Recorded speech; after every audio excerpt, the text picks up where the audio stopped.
શ્રી ગણેશ સ્વાગત કાર્ય સાથે આવી રહ્યા છે. સુરત ગણેશ સમિતિ આપનું હાર્દિક સ્વાગત કરે છે.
દિલ્હી કે બાલાજી યોગ મંડળના શ્રી ગણેશ સ્વાગત કાર્ય પર આવી રહ્યા છે.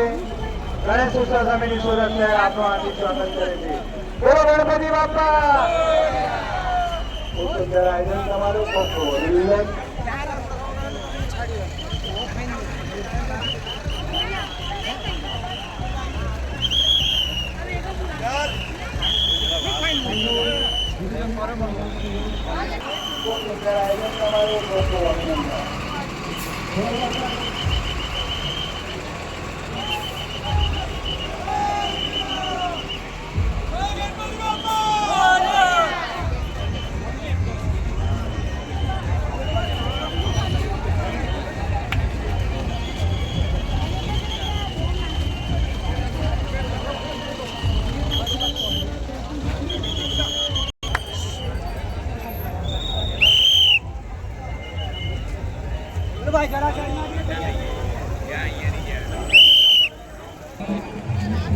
જે પણ ગણપતિ ભક્તોને જો વિસર્જન ટાઈમ પર અત્યારે ભાગળ પર આવવું હોય તો ભાગળ પર અત્યારે આવવા જેવું નથી, કારણ કે ભાગળ પર ટ્રાફિક પણ છે અને મને લાગે છે ગણપતિની મૂર્તિઓ બહુ બધી ઓલરેડી વહી ચૂકી છે. એક કે બે મૂર્તિઓ જ આવે છે, જો કે આ બાજુ એક મૂર્તિ આવે છે અને આ બાજુ જો પાછળની સાઈડ બધું જ ખાલી, એક પણ ગણપતિ આવતા નથી. લગભગ જો જોવા જવું હોય તો આરટીઓ છે, વીઆર મોલ છે, હજીરા છે, ગમે એ બાજુ જઈ શકો છો, પણ બને ત્યાં સુધી ભાગળ ન આવો તો વધારે સારું છે.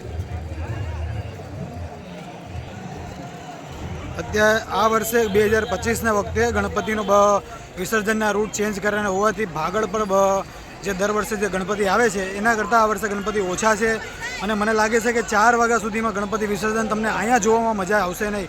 તો બને ત્યાં સુધી મિત્રો જે પણ ભાગળ પર આવો છો, દર વર્ષે આવો છો, એ જો તમે હજી ન આવ્યા હોય તો તમે જઈ શકો છો. પાલ આરટીઓની બાજુ, હજીરા બાજુ, મગદલ્લા બાજુ, એ બાજુ તમને ગણપતિ વધારે સારા જોવા મળશે અને વધારે મજા આવશે.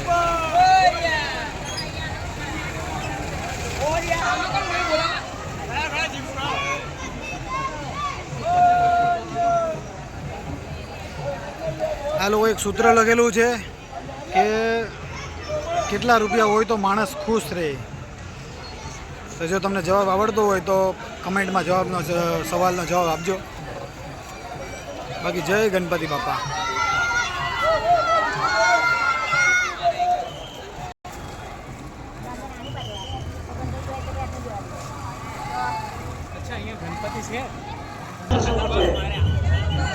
એવું માનવાવાળા માટે એક સવાલ તમે કર્યો, કેટલા રૂપિયા હોય તો માણસ સુખી થાય? કેટલા રૂપિયા હોય તો? અરે કરોડો હોય ને તો પણ સુખી નથી.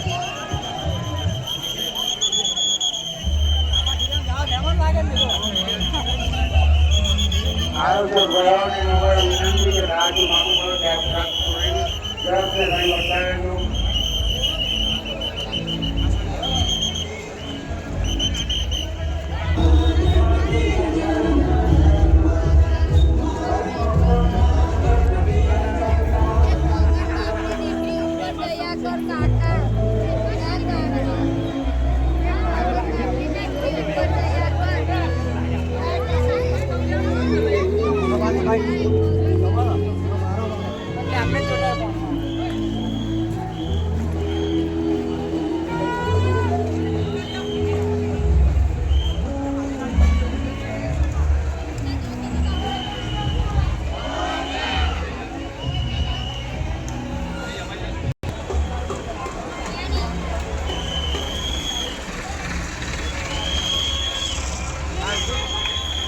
અત્યારે લોકોની ટ્રાફિક છે, લોકો અત્યારે ગણપતિ જોવા માટે અત્યારે રોડ પર બેસી ગયા છે. રોડ પર તો નહીં, પણ રોડ પરની સાઈડ પર જોવા માટે બેસી ગયા છે.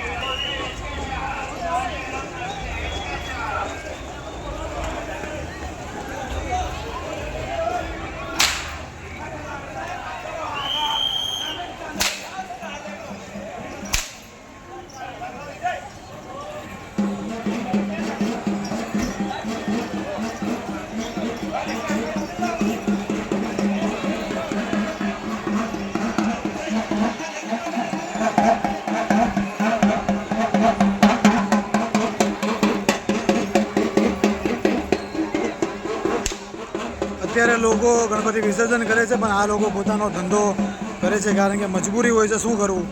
તો બહુ સારી એવી મહેનત કહેવાય કે અત્યારે આવા સમય પણ બી લોકોને પૈસાની જરૂર હોય છે વધારે. તો મહેનત જરૂર કરવી જોઈએ અને સારું છે કે જે લોકોને એક રીતે જોવા, નાના છોકરાઓને પણ મજા આવે જોવાની માટે.